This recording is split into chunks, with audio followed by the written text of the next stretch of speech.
प्रातर्नमामि तरणिं तनुवा मनोभिः ब्रह्मेन्द्रपूर्वकसुरैर्नतमर्चितं च वृष्टिप्रमोचनविनिग्रहहेतुभूतं त्रैलोक्यपालनपरं त्रिगुणात्मकं च। सुप्रभातम कार्यक्रम में आप सभी को सादर एवं सस्नेह नमस्कार। कार्यक्रम के आज के अंक में मैं हूं आपके साथ गवीश द्विवेदी। आइए अविलंब शुरू कर लेते हैं आज का यह अंक।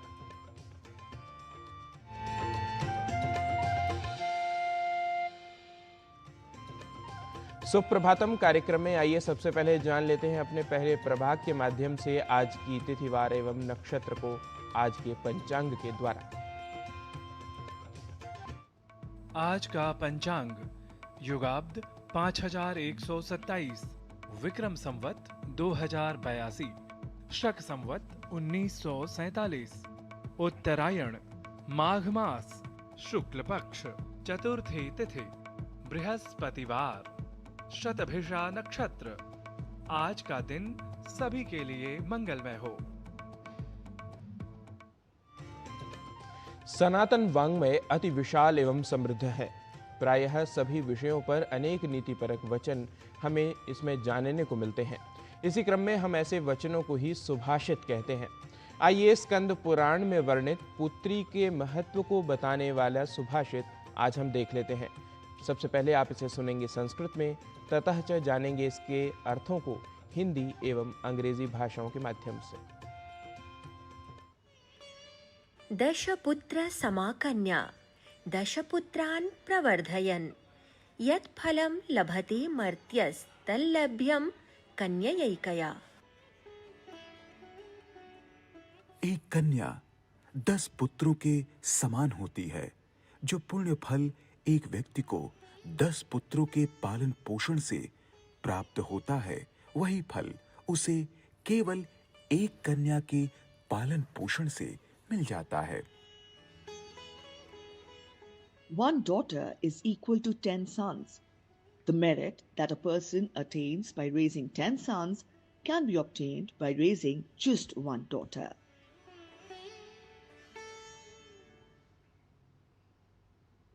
प्राचीन काल से लेकर आधुनिक युग तक हमारे समाज में नृत्य और संगीत को विशेष महत्व प्राप्त रहा है। भारतीय संस्कृति की समृद्ध परंपरा में अनेक शास्त्रीय नृत्य शैलियां विकसित हुईं, जिनमें मणिपुरी नृत्य का विशिष्ट स्थान है।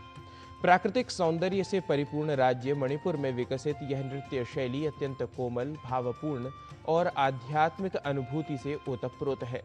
मणिपुरी नृत्य केवल एक कलात्मक अभिव्यक्ति नहीं, बल्कि एक धार्मिक कला भी है, जिसका मुख्य उद्देश्य आध्यात्मिक मूल्यों और भक्ति भावना की अभिव्यक्ति करना है। आइए इस विशेष रिपोर्ट में हम मणिपुरी नृत्य कला की उत्पत्ति, विशेषताओं और सांस्कृतिक महत्व के विषयों को विस्तार से जान लेते हैं।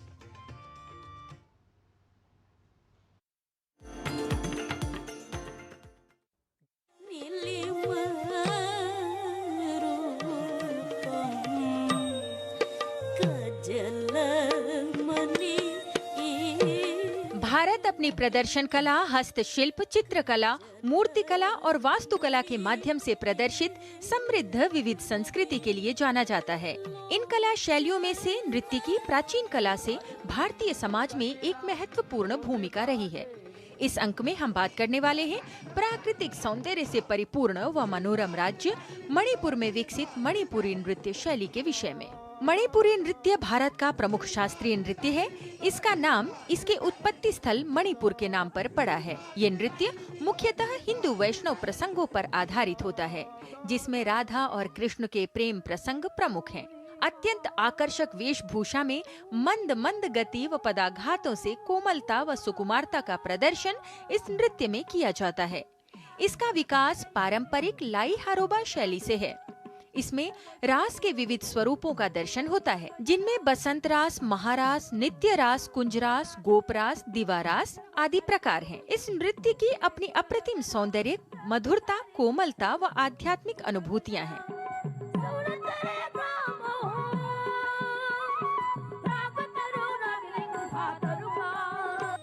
मणिपुर में प्रायः प्रत्येक गांव में कृष्ण मंदिर है, जहां नित्य प्रति लाई हारोबा रास, भांगी परेंग आदि नृत्यों का आयोजन होता है। इस नृत्य के दौरान पैरों में घुंघरू नहीं बांधे जाते तथा पद संचालन एक विशेष व अलग तरीके से होता है। मणिपुरी नृत्य में चाली, तेलना, स्वरमाला, चतुरंग, कीर्ति पद अर्थात प्रबंध आदि विविध चरणों में नृत्य किया जाता है। नृत्य प्रस्तुति में संगीत नृत्य में पुंग यानी मृदंग के समान अवनद्य वाद्य, मंजीरा, बांसुरी, तार वाद्य, पेना आदि की संगति होती है। जयदेव, विद्यापति, चंडीदास, गोविंददास आदि के पद के साथ ही मैथिली, ब्रजभाषा और विशेष रूप से संस्कृत के पदों का भी इस नृत्य में प्रयोग किया जाता है। नृत्य की वेशभूषा अति विशिष्ट व आकर्षक होती है।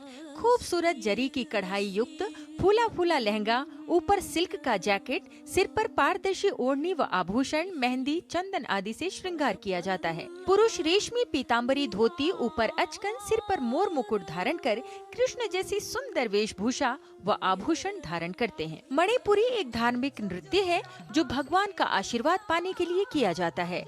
इस नृत्य में स्त्री और पुरुष एक साथ नाचते हैं। इसके वाद्य यंत्र में खोल यानी एक तरह का नगाड़ा, मंजीरा और बांसुरी मुख्य हैं।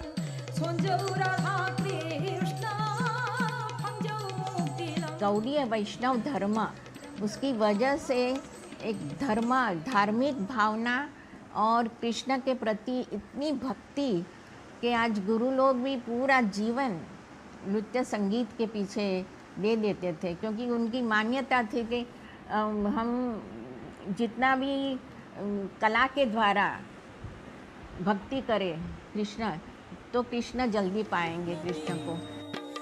रास और अन्य लीलाओं के अलावा व्यक्ति के जीवन के प्रत्येक चरण को संकीर्तन प्रस्तुतिकरण के साथ मनाया जाता है। बच्चे के जन्म, उपनयन, विवाह और श्राद्ध, इन सभी अवसरों के लिए मणिपुर में नृत्य और गायन किया जाता है और जीवन के प्रत्येक चरण की विकास यात्रा में प्रयोग होने वाले मणिपुरी नृत्य के माध्यम से भारतीय संस्कृति को पोषित किया जाता है।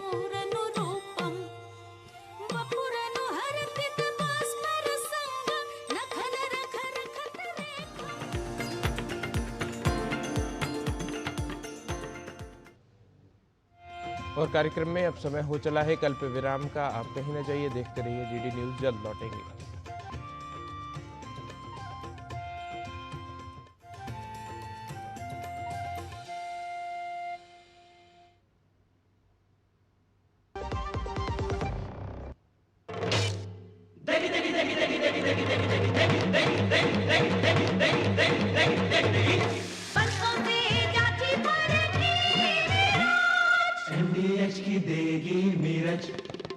देगी मिर्च का तड़का, अंग अंग फड़का। MDH की देगी मिर्च।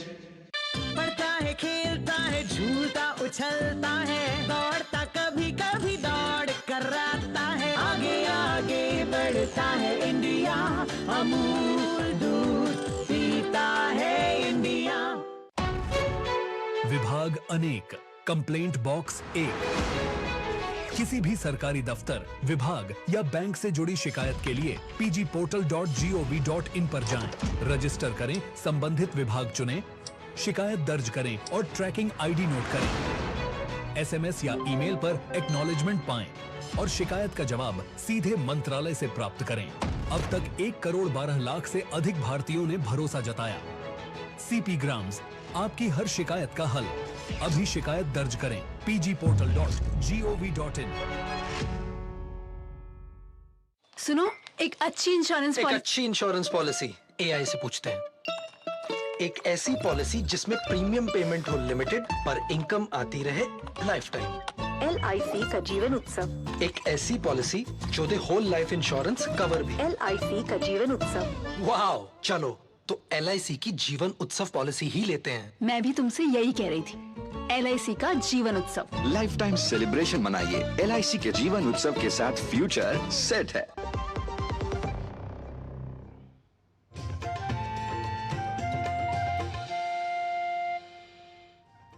विराम के पश्चात पुनः आप सभी का स्वागत है सुप्रभातम कार्यक्रम में। अधिकतर लोग स्वस्थ रहने के लिए व्यायाम करना चाहते हैं, लेकिन कौन से व्यायामों से अधिक लाभ होगा यह समझ नहीं आता। कौन सी क्रियाएं करें, इसे लेकर भ्रम की स्थिति रहती है। कुछ लोग टहलने और फोन पर बात करते हुए घूमने को भी व्यायाम समझ लेते हैं। तो कुछ घर के काम में व्यस्त रहते हैं और सोचते हैं कि अलग से व्यायाम करने की आवश्यकता ही नहीं है। लेकिन सही अर्थों में व्यायाम जो आपकी सेहत को बेहतर बना सकता है, उसमें कौन कौन सी क्रियाएं सम्मिलित हैं, आइए आपको बताते हैं इस रिपोर्ट के माध्यम से।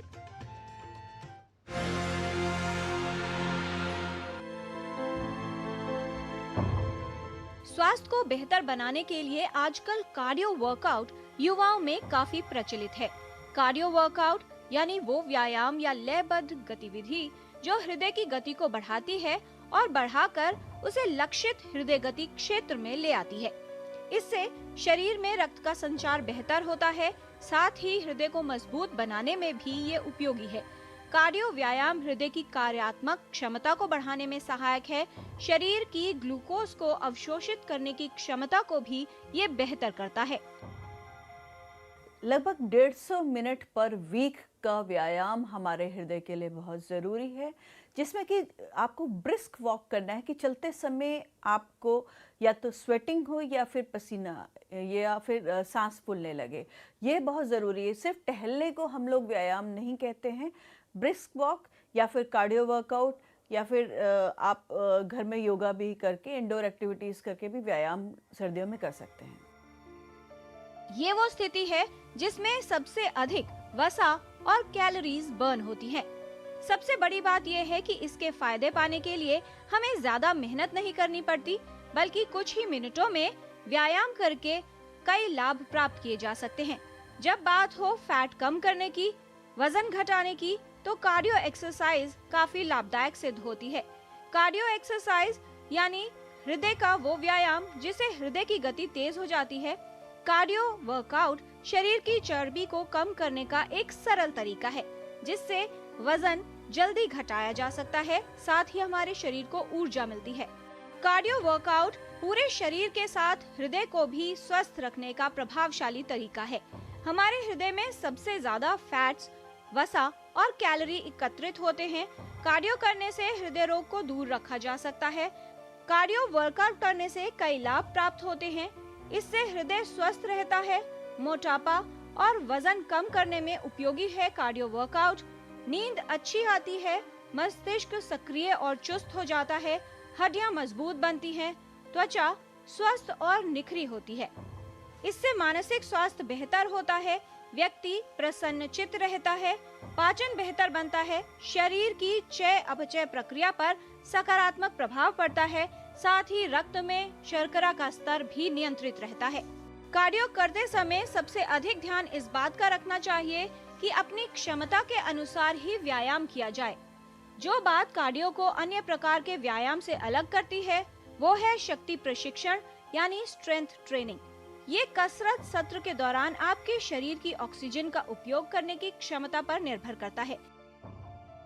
व्यायाम करना बहुत ही ज़्यादा ज़रूरी है, क्योंकि जैसा हमने सुना कि सर्दियों में लोग एक्टिविटीज़ करना बंद कर देते हैं, बहुत ज़्यादा समय अपने घर में रज़ाइयों में गुजारते हैं, जिससे कि मोटापा बढ़ जाता है और हृदय की बीमारियां होने की संभावना ज़्यादा बढ़ जाती है। डायबिटीज़ जिनको है उनका भी शुगर असंतुलित हो जाता है। सुबह आप जब सोती हुई अवस्था से सडनली एक अलर्ट अवस्था में आते हैं, आपका एड्रेनलिन सर्ज होता है। सुबह जैसे रात को 12 बजे से लेकर सुबह 6 बजे तक का जो वक्त है उसमें हृदयघात की संभावना बढ़ जाती है। तो सडनली आप नहीं जाएं उठते ही वॉक के लिए या व्यायाम करने के लिए। थोड़ा सा समय दें, अपने आप को कंफर्टेबल हो जाएं और उसके बाद लगभग 7-8 बजे के आसपास आप व्यायाम करने के लिए जाएं और ब्रिस्क वॉक करें और रेगुलर रहें अपने व्यायाम में। आप उसको अपनी दिनचर्या को सर्दियों में चेंज ना करें। कार्डियो वर्कआउट करने की क्षमता एक से दूसरे व्यक्ति में अलग हो सकती है। स्वस्थ और एक्टिव रहने के लिए आपको अपने जीवन में कुछ घंटे कार्डियो वर्कआउट के लिए अवश्य निकालने चाहिए। कार्डियो एक्सरसाइज करना बहुत ही सरल है, इसे आसानी से घर पर भी किया जा सकता है। आप पैदल चलकर या साइकिल चलाकर भी अपना वजन कम कर सकते हैं, साथ ही स्वास्थ्य लाभ प्राप्त कर सकते हैं। कार्डियो एक्सरसाइज का मतलब है एक व्यवस्थित तरीके से शरीर की चर्बी और वजन को कम करना। अपनी रोज की दिनचर्या में कार्डियो वर्कआउट के लिए कुछ समय अवश्य निकालें। किरण भारद्वाज, डीडी न्यूज।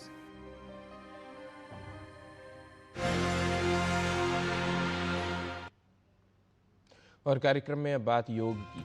करोगे योग तो रहोगे निरोग। इस उक्ति को हम सब केवल जानते ही नहीं अपितु मानते भी हैं। इसलिए पूरे विश्व के द्वारा भी अब माना जा रहा है कि योग ही स्वस्थ जीवन का आधार है।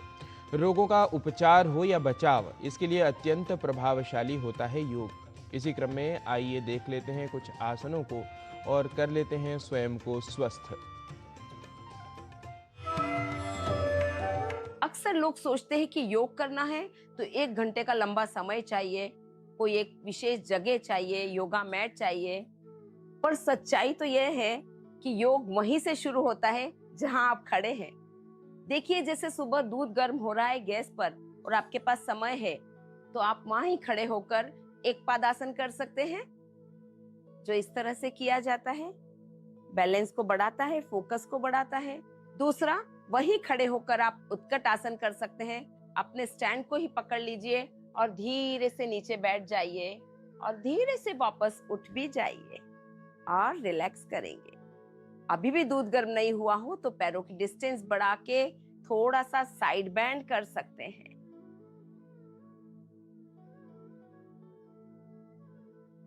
तब तक दूध गर्म हो जाएगा। वैसे ही तालासन, जिसे थोड़े पैरों के डिस्टेंस के साथ देखिए किस तरह किया जाता है। श्वास लेते हुए दोनों हाथों को ऊपर लेकर जाते हैं और पीछे से इसे वापस लाते हैं। इसी आसन को अगर ऊपर से कोई डब्बा उतार रहे हैं तो श्वास लेते हुए अपनी बॉडी को और थोड़ा खींचिए और अपने डब्बे को उतार लीजिए, तालासन हो जाएगा। वैसे ही जब आप बस स्टैंड पर इंतजार कर रहे हैं बस का, थोड़ा सा ट्विस्ट कर लीजिए। ज्यादा नहीं घूम पाए, हाथों को नहीं कर पाए तो अपने कमर को ही ट्विस्ट कर लीजिए। आपकी बॉडी में एक ट्विस्ट आ जाएगा, बॉडी रिलैक्स हो जाएगी। वहीं जब आप ऑफिस में काम कर रहे हैं, टेबल पर बहुत देर तक काम कर रहे हैं तो आपकी बॉडी थोड़ी अकड़ रही है, नेक को थोड़ा रोटेट कर ले, साइड में देखें, साइड में बैंड करें, नीचे ऊपर कर लें और थोड़ा सा रोटेशन दे दें दोनों दिशाओं में। वैसे ही अपने दोनों हाथों को पीछे इंटरलॉक करें और स्ट्रेच कर लें। कंधों में जो कसाव आ रहा था ना, उसमें बहुत राहत मिल जाएगी। भोजन करने के बाद कुछ देर के लिए ऑफिस में ही वज्रासन में आराम से बैठ सकते हैं, जो आपके पाचन में बहुत सहयोगी रहेगा।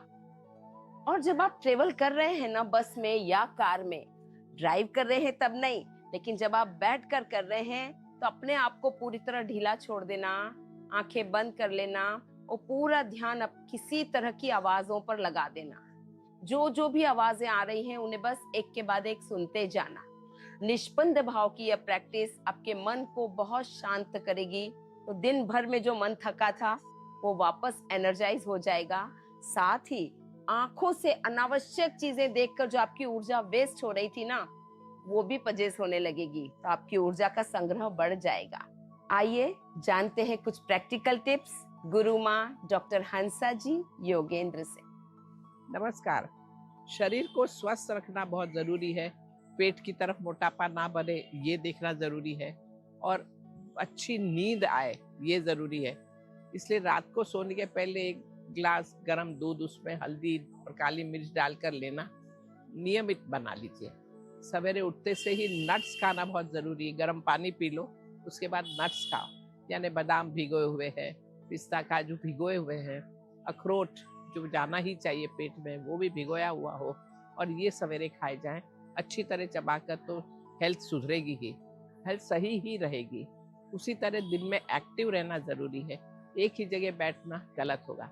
और खाने में ऐसी चीज़ें खाएं जिससे इम्यूनिटी बढ़े, तो वो भी लीजिए कि जैसे तुलसी ले लिया है, फ्लैक्सीड ले लिया है, ये सीड्स खाए जाएं, तो हेल्थ को सही रखने के लिए छोटी छोटी चीज़ें हैं जो हम करते रहेंगे तो स्वस्थ ही रहेंगे।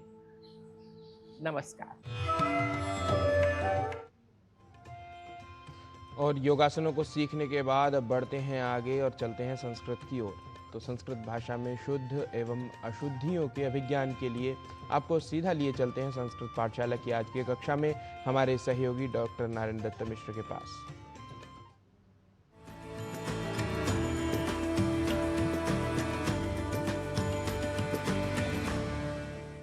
नमामि संस्कृतानुरागी दर्शक वृंदम। संस्कृत पाठशालायाः अभिनवकक्षायां समेषाम् अस्तु स्वागतम्। अहमस्मि नारायण दत्तमिश्रः भवत्समक्षं पुनरपि उपस्थितः। संस्कृत पाठशाला में आपने यह जान लिया है कि भव और भवः इन दो शब्दों के अर्थ हैं परस्पर भिन्न, अर्थात भव का अर्थ है हो या हो, जबकि भवः का अर्थ है संसार या शिव। तो यशस्वी भव, सौभाग्यवती भव, विजयी भव जैसे प्रयोगों को इनके अर्थों के साथ स्पष्टता और शुद्धता के साथ व्यवहार करने की प्रवृत्ति से चूंकि अब आप हो चुके हैं परिचित, तो इसी क्रम में आज बात भव इस शब्द से जुड़ी कुछ प्रसिद्ध सूक्तियों की भी, जिनसे हमारी भारतीय संस्कृति की विशेषता स्वतः परिलक्षित हो जाया करती है। आप सभी ने कभी न कभी यह सुना ही होगा, जबकि मैं तो समझता हूं कि आप लोगों ने पढ़ा भी होगा, आचार्य देवो भव, मातृदेवो भव, पितृदेवो भव, अतिथि देवो भव। इन लघु वाक्यों में त्वम इस संस्कृत शब्द का योग कर लेने पर आप ऐसे वाक्यांशों को संपूर्ण वाक्य के तौर पर समझ सकते हैं। और अब क्रम आता है इन वाक्यों के अर्थों को जानने का। यहाँ ही आवश्यकता होती है संस्कृत अनुराग के साथ साथ संस्कृत से संबंधित थोड़ी अधिक जानकारी होने की। ऐसा हम इसलिए कह रहे हैं क्योंकि हम में से कई इन वाक्यांशों को इनके मूल अर्थ से कुछ भिन्न रूप में समझा करते हैं, और इसके लिए कारण संभवतः कहीं असावधानी या शीघ्रता से लिखे जाने की प्रवृत्ति को ही हम नहीं ठहरा सकते। कई बार तो हम कुछ अधिक सामान्यीकरण की दुष्प्रवृत्ति से भी प्रभावित हो जाया करते हैं। आइए इसे हम इनके तथा कथित प्रचलित या जनसामान्य में स्वीकृत या स्वीकारित अशुद्ध अर्थों के माध्यम से समझ लेते हैं। जैसे आचार्य देवो भव, मातृदेवो भव, पितृदेवो भव, अतिथि देवो भव को हम में से कई आचार्य देव होता है, माता देव या देवता होती है, पिता देव होता है और अतिथि देव होता है, ऐसा समझ लेते हैं। जबकि इन प्रयोगों के वास्तविक शुद्ध और सर्वथा स्वीकृत अर्थ कुछ इस प्रकार हैं। जिसके लिए आचार्य देव है वैसा हो या बनो, जिसके लिए माता देव या देवता है वैसा हो या बनो, जिसके लिए पिता देव है वैसा हो या बनो, और जिसके लिए अतिथि देव है वैसा हो या बनो। तो आपने सर्वथा शुद्ध अर्थों के साथ आचार्य देवो भव, मातृदेवो भव, पितृदेवो भव, अतिथि देवो भव जैसे प्रयोगों को भली भांति जाना और समझा।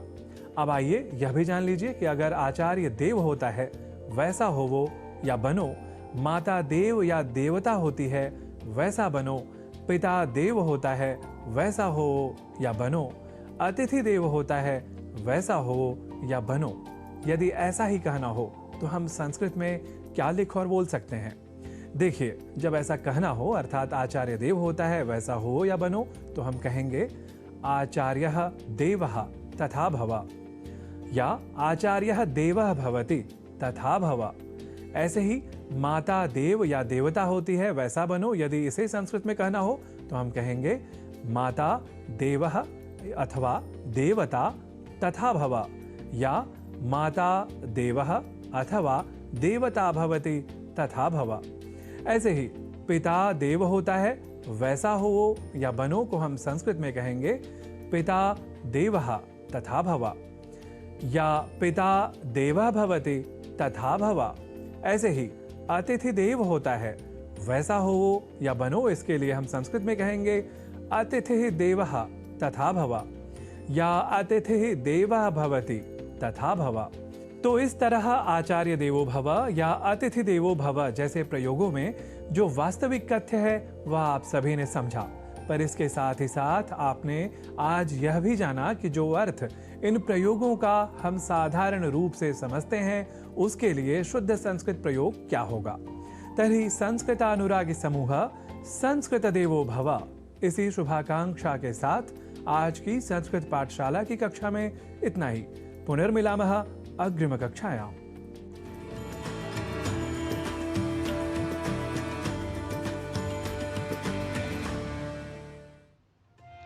विश्वेश्वरोत्तुंग कपर्दिवेणी विरिंचि विष्णु प्रणतैकवेणी त्रयी पुराणा सुरसार्धवेणी श्रीमत् प्रयागे जयति त्रिवेणी। तो माघ मास में पवित्र त्रिवेणी का स्मरण करते हुए वृत्त प्रस्तुति श्रृंखला में आज इतना ही। हमें दीजिए अनुमति। साथ ही बदलते इस मौसम में स्वयं का संरक्षण करते हुए अपनी जीवन यात्रा के क्रम को चलाते रहें। स्वस्थ रहें, प्रसन्न रहें और देखते रहें डीडी न्यूज़। नमस्कार।